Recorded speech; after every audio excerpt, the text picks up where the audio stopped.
తాజాగా వైసీపీ కార్యకర్తలకు, వైసీపీ శ్రేణులకు జగన్మోహన్ రెడ్డి ఒక పిలుపునిచ్చారు. ఈ మేనిఫెస్టో ఏదైతే ఉందో అంటే సూపర్ 6 హామీలు నెరవేర్చని దాని మీద రీకాలింగ్ చంద్రబాబు మేనిఫెస్టో. దీంతో ఇప్పుడు వైసీపీ నేతలందరూ కూడా 5 వారాల పాటు ప్రజల దగ్గరికి వెళ్ళబోతున్నారు. ఇంటింటికి వంచన అనేది. ఎందుకంటే వాళ్ళు ఎలాగా రేపు జూలై 1వ తేదీ నుంచి గడప గడపకు వెళ్ళబోతున్నారు కదా, తొలి అడుగు అనే కార్యక్రమంతో. దానికి ఆపోజిట్గా ఇంటింటికి వంచిన బాబు షూరిటీ మోసం గ్యారంటీ అనే పేరుతో ప్రతి గ్రామంలోనూ ప్రచారం చెయ్యాలి అనేది ఒక పిలుపునైతే ఇచ్చారు. అంటే జగన్మోహన్ రెడ్డి గారు అన్న మాట, హనీమూన్ పీరియడ్ అయితే ఇక ముగిసింది. అంటే ఇప్పుడు అర్థమైంది ఏంటంటే ఏడాది పాటు హనీమూన్ పీరియడ్ ఇచ్చాము వాళ్ళకి, ఇక యుద్ధం అయితే ప్రారంభించాల్సిన సమయం ఆసన్నం అయ్యింది అనేది. అయితే ఈ బృహత్తర కార్యక్రమానికి సంబంధించి ఏం చేయబోతున్నారు ఇప్పుడున్న పరిస్థితుల్లో? అంటే అంతా అయిపోయిన తర్వాత ఇప్పుడు మొదలెట్టారని అనుకోవాలి, లేదంటే ఇదే సరైన సమయమా? ఇంకా 4 ఏళ్ళ సమయం ఉంది. దీన్ని ఇలాగా ఇది కూడా ఒక 5 వారాలే అన్నారు. అంటే దాదాపుగా ఒక 35 రోజులు, నెలకు పైగా. పోనీ మధ్యలో ఏమైనా ఖాళీలు ఇవన్నీ తీస్తున్నాయి. ఏం జరగబోతుంది ఇదే అంశం మీద చర్చించే ప్రయత్నం చేద్దాం. సార్, ఒక రకంగా వాళ్ళ మేనిఫెస్టోని వీళ్ళు తీసుకెళ్ళి ఇంటింటికి తిరిగి ప్రచారం చేయడమా ఈ కార్యక్రమం ద్వారా? అనుకునే అంత ప్రయోజనం ఏమన్నా ఉంటుందా వైసీపీకి? అంటే అంత దమ్ముంది అనేది డౌట్ నాకు, ఇలా కార్యకర్తలకి, ఇలా నాయకులకి. అసలు ముందు మెయిన్ నాయకులు ఎవరున్నారు బయట? అదే అనేది ఉండటం. నియోజకవర్గాల ఇన్ఛార్జీలు, ఎమ్మెల్యే క్యాండిడేట్లు వాళ్ళు ఉన్నారు కానీ వాళ్ళ వెనకాల తిరిగే కార్యకర్తలకు అంత దమ్ము ధైర్యం ఉందా? అధ్యక్షులు కూడా పెట్టారు కదా మొన్న. వాస్తవంగా ఇన్యాక్టివ్ గా ఉన్న క్యాడర్ ని యాక్టివ్ గా తీసుకురొచ్చేటటువంటి ప్రయత్నం ఆయన. ఇప్పుడు ఎవరో 10 మంది మాట్లాడుతున్నారు వాళ్ళు తప్పించి, మిగతా నియోజకవర్గాలకు ఎమ్మెల్యేలుగా చేసిన వాళ్ళు 151 మంది ఏమయ్యారో కనిపించట్లేదు. వాళ్ళలో 10 మంది 15 మంది పోను. అలాగే కొత్త ఇన్ఛార్జీలను పెట్టారు. వాళ్ళందరికీ కూడా ఒక పని అప్పచెప్పడం, తిరగండి అయ్యా జనంలోకి అని చెప్పేటటువంటి కాన్సెప్ట్. వీళ్ళంత ధైర్యం చేస్తారా? వీళ్ళ వెనకాల కార్యకర్తలు ధైర్యం చేస్తారా? ఎందుకంటే ఓ పక్కన దౌర్జన్యపూరిత వాతావరణం ఉంది, దొంగ కేసుల వాతావరణం ఉంది, తప్పుడు కేసుల వాతావరణం ఉంది. అట్లాంటి సందర్భంలో చేస్తారా వీళ్ళు? ఎంతమంది తెగిస్తారు? ఎందుకంటే ప్రస్తుతం ఓ రకంగా ఇప్పుడే ఎందుకులే మనం కెలుక్కోవడం అనే రూట్లో ఉన్నారు చాలా మంది. వీళ్ళందరూ తెలుగుదేశం ఏమి ఎంట పెట్టుకెళ్ళదు, జనసేన లేకపోతే బీజేపీనో తోడు తీసుకెళ్ళట్లేదు వీళ్ళని. కానీ వీళ్ళకి ఇప్పుడే ఎందుకులే అంటే వీళ్ళందరూ ఆలోచన కూడా ఎట్లా ఉందంటే, వైసీపీ వాళ్ళది, తెలుగుదేశం వాళ్ళు 4 సంవత్సరాలు పెద్దగా ఎవడు తిరగల. ఈ లోకేష్ పాదయాత్రకు ముందు అసలు తెలుగుదేశం ఇన్యాక్టివ్గా ఉంది ఓ రకంగా చెప్పాలంటే. ఈవెన్ ఆ పాదయాత్ర అప్పుడు కూడా ఆయన చాలా ఇబ్బంది పడాల్సి వచ్చింది కదా, జనాల మొబిలైజేషన్ అదంతా కూడా కొన్ని రోజులు బట్టి. నెల్లూరు దాటుతున్నప్పటి నుంచి కాస్త క్రమక్రమంగా పెరుగుతూ వచ్చింది క్రౌడ్. ఆ విధమైనటువంటి సిచ్యుయేషన్ అప్పుడు చూశారు. అంటే ఎందుకు వచ్చిన గొడవ గవర్నమెంట్తోనే అప్పుడు కూడా ఫీలింగ్. ఇప్పుడు అంతకి 10 ఉంది పరిస్థితి. అప్పుడు వీళ్ళు తెలుగుదేశం వాళ్ళని వేధించారు, ఎమ్మెల్యే క్యాండిడేట్లు, లోకల్గా ఉన్నటువంటి ఎమ్మెల్యేలు వీళ్ళు. అలా వేధించినటువంటిది 30% ఉంది, వీళ్ళు 70-80% వేధిస్తున్నారు. అప్పుడు తప్పుకున్నటువంటి, అప్పుడు ధైర్యం చేయలేనటువంటి వాళ్ళు ఉంటే ఇప్పుడు వీళ్ళు ధైర్యం చేయగలుగుతారా? ఎందుకంటే ఇట్లా తిరగడంలో తప్పు లేదు, ప్రజాస్వామ్యబద్ధమే తిరగాలి. కానీ ఏదో ఒకటి ఇట్లాగ తిరిగే వాళ్ళ మీద ఏదో కేసులు పెట్టడానికి, అటు జనసేన ఇదివరకు అయితే జనసేన జెన్యూన్ గా బ్యాలెన్స్డ్ గా మాట్లాడేది, అటు ఇటు కూడా.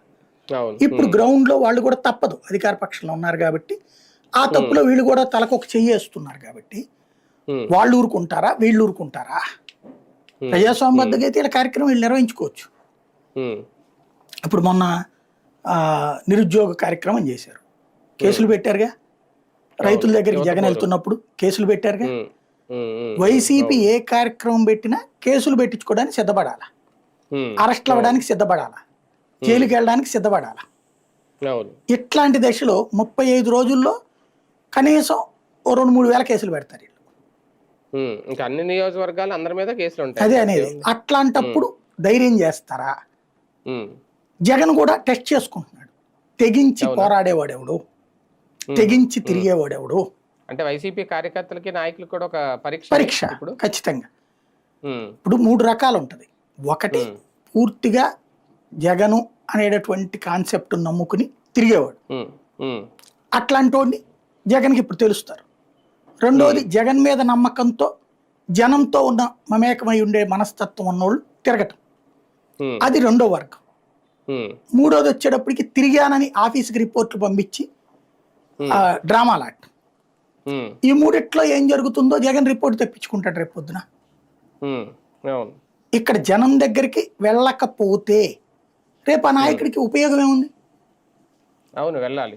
అది అయితే వీళ్ళ ఆలోచన ఎట్టుంటది, జగన్ 3 సార్లు తిప్పెడతామని 2 ఏళ్ల పాటు ఎలక్షన్స్కి ముందు అన్ని పథకాలు ఇచ్చి తిప్పాడు ఇంటింటికి తిరగమని.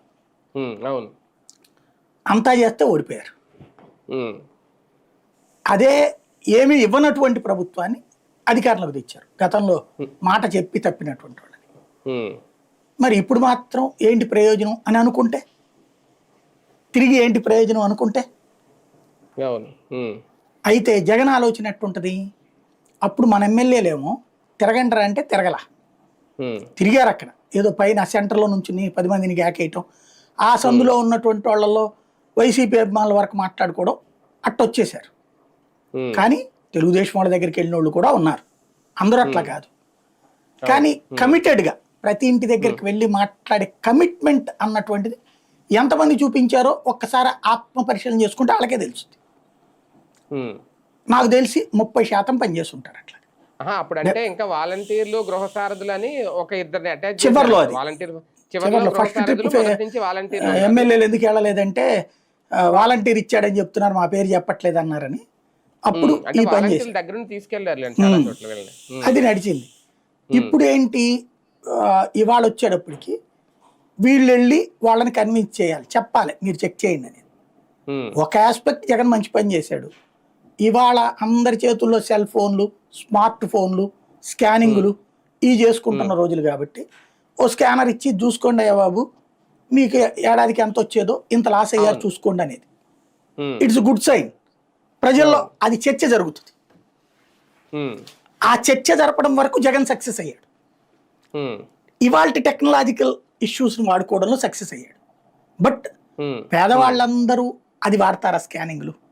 పేదవాళ్ళు మనీ పేమెంట్స్ వీటిట్లో వాడుతున్నారు స్మార్ట్ ఫోన్, కానీ స్కానింగ్ల విషయంలో అంత పూర్తి అవగాహన ఉందని నేను అనుకోను చాలా వరకు. దానికన్నా లాస్ట్ టైం వీళ్ళు ఆ కార్డులు కొట్టించి ఇంటింటికి పంచారు కదా సార్ వాలంటీర్తో, మీ కుటుంబానికి ఎంత అందింది అనేది, ఏ అకౌంట్ లో పడిందో లెక్క చెప్పారు కదా, అమ్మఒడికి ఎంత పడింది, దేనికి ఎంత పడిందని. అవే అలాగే మళ్ళీ ప్రింట్ రూపంలోనే అవిని ఇప్పుడు అప్పుడు మొదటి తీరులో ఎంత ఇచ్చారు, ఇప్పుడు ఈ మొదటి తీరులో చంద్రబాబు హయాంలో ఎంత వచ్చింది అనేది ఏమన్నా పాంప్లెట్ లాంటిది ఇస్తే బెటర్ ఏమో. అట్లా కుదరదు. అంటే ఇప్పుడు అవన్నీ చేయడం అంటే వర్కౌట్ కాదు, ఎందుకంటే వాలంటీర్లు అప్పుడు డేటా ఎలాగా వాళ్ళ దగ్గర ఉంటది కదా, ఇప్పుడు గవర్నమెంట్ దగ్గరది కదా అది, వాలంటీర్ల ఇప్పుడు అవును అది వీళ్ళ దగ్గర ఉండదు కదా, పార్టీ దగ్గర పెట్టుకోలేరు కదా అది.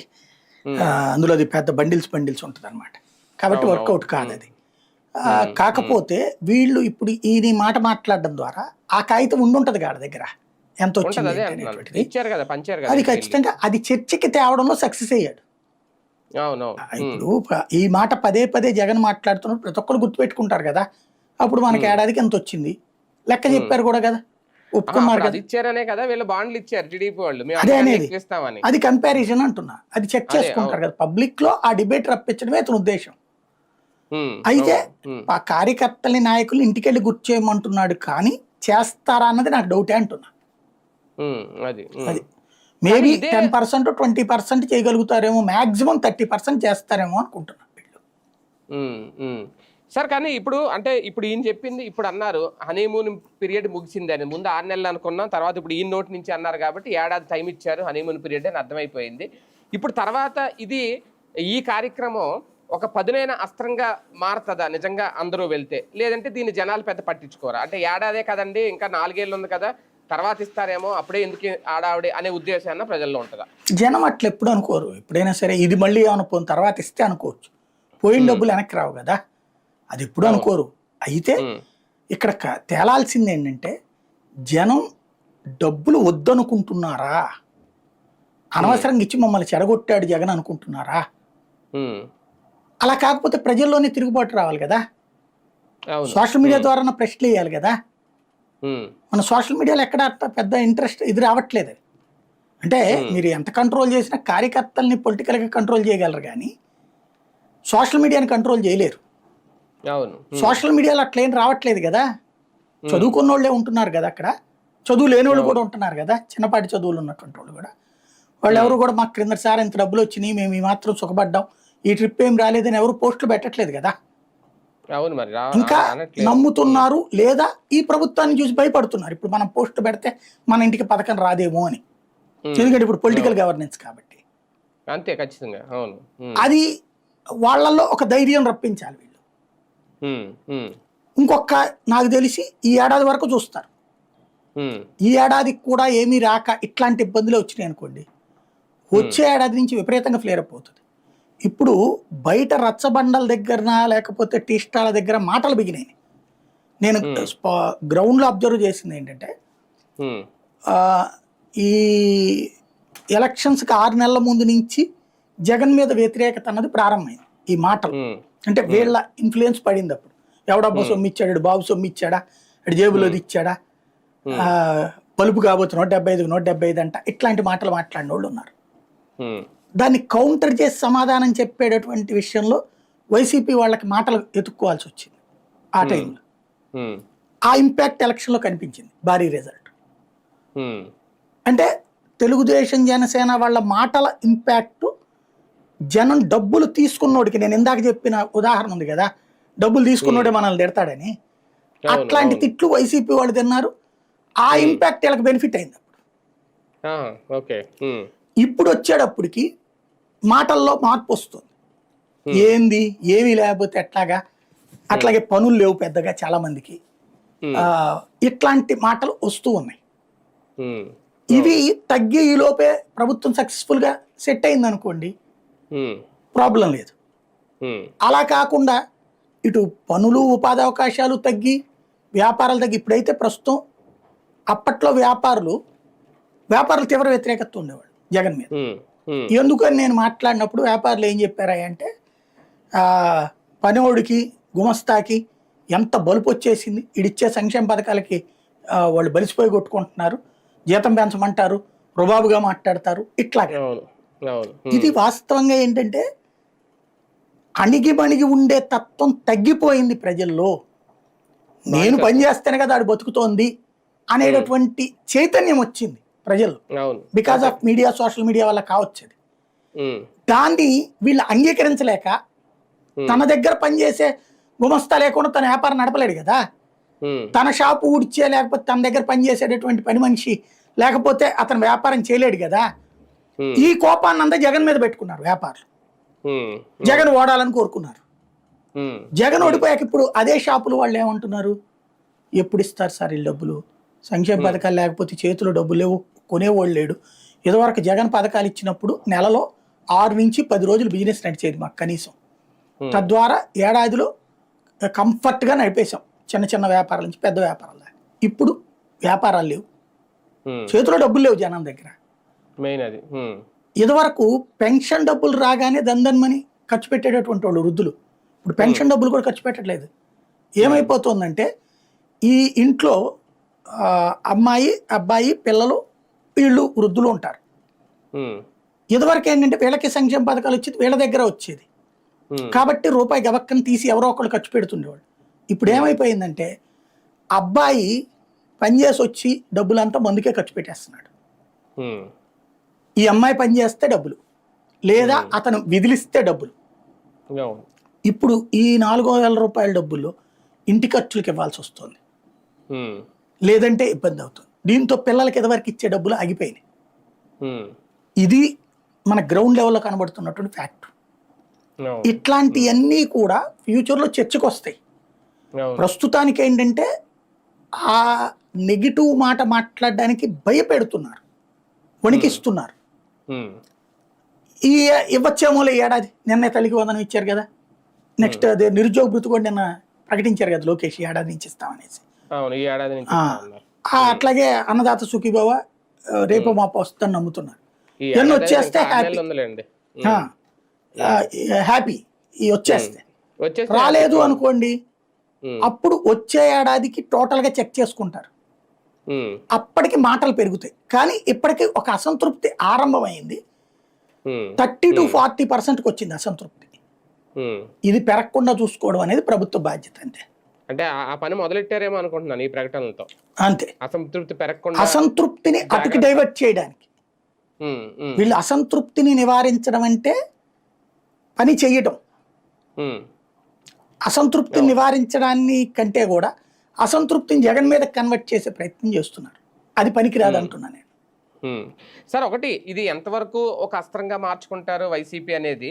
అయితే బాండ్లు ఇచ్చి తప్పు చేసిందా టీడీపీ? ఇప్పుడు అందుకే ఈ అవకాశం వచ్చిందా వైసీపీకి? అట్లేం లేదు, ఆ లెక్కనే ఇదివరకు కూడా ఇచ్చారండి. అవునా? ఇదివరకు ఇచ్చేవాళ్ళు కదా మేనిఫెస్టో. ఈసారి కొంచెం మేనిఫెస్టోలో అప్డేటెడ్ షో లబ్ధిదారుడి పేరుతో అట్లా కాదండి. ఒక పాంప్లెట్ తయారు చేస్తే ఒకప్పుడు మామూలు పాంప్లెటు, ఓ తర్వాత గ్రాఫిక్ పాంప్లెటు, ఇట్లాగనమాట. అది పాంప్లెటే గ్యారంటీ కార్డు అనేటటువంటిది. అంటే ఇదేదో ఒక ఎస్టిమేషన్ స్లిప్ లా ఇచ్చేసారు కదా అదేనేది. అది మరి ఎన్నికల మేనిఫెస్టో అంటేనే ఎస్టిమేషనే కదా, ఇది చూసుకుని నీకు ఇన్ని పథకాలు వస్తాయి అనేటటువంటిది. ఎందుకు చంద్రబాబు గారు స్వయంగానే ఉపన్యాసాలు ఇచ్చి చెప్పారు కదా, మీకెందుకు ప్రతి ఒక్కళ్ళకి కూడా 6 ఇచ్చారు. జగన్ పథకాలు తీసేస్తానంటున్నారు, తీయడం కాదు ఇంకా సూపర్ 6 ఇస్తానన్నారు. అది ఇక్కడ గుర్తుపెట్టుకోవాల్సింది. జగన్ పథకాలు తీసే సూపర్ 6 ఇస్తానల్లా, జగన్ పెట్టిన పథకాలు తీసేస్తానంటున్నారు. నేను అట్లాంటి పని చెయ్యను, పైగా సూపర్ 6 ఇస్తానన్నారు. అంటే జగన్ ఇచ్చిన డబ్బులు కాకుండా అదనంగా ఇవ్వాలి. అది పోయినాయి, ఇది లేవు. కాబట్టి ఇవన్నీ చేతిలో డబ్బులు ఆడనోళ్ళందరూ ప్రభుత్వాన్ని తిట్టుకుంటారండి, ఆడే వాళ్ళందరూ నా కష్టార్జితం అనుకుంటారు. జగన్ ఫేస్ చేసింది అది, వీళ్ళకి రేపు పొద్దున ఫేస్ చేయబోయేది అది. సరే, ఈ 35 రోజుల యుద్ధం తర్వాత డిసైడ్ అవుతుందా వైసీపీ నెక్స్ట్ స్టెప్ ఏంటి అనేది? ఇది ఒక ట్రయల్ రన్ వీళ్ళకి కూడా ఏమి కాదు, ఇది నిరంతర కార్యక్రమం. వెరీ సింపుల్ లాజిక్ ఏంటంటే, తెలుగుదేశం 3-4 ఏళ్ల తర్వాత చేసిన పనుల్ని వీళ్ళు మొదటి 6 నెలల నుండినే బిగిన్ చేశారు. ఒకప్పుడు ప్రతిపక్షంలో వైసీపీ ఫెయిల్యూర్ 14-19లో, ఈ దఫా ప్రతిపక్షంలో సక్సెస్. అంతే తేడా. రోజు మాట్లాడుతున్నాడు, రోజు చేస్తున్నాడు ఏదో ఒకటి. అది అవును, కొంచెం అప్పటితో పోలిస్తే బాగా ప్రజలు మార్చారు, మనిషిని మార్చారు.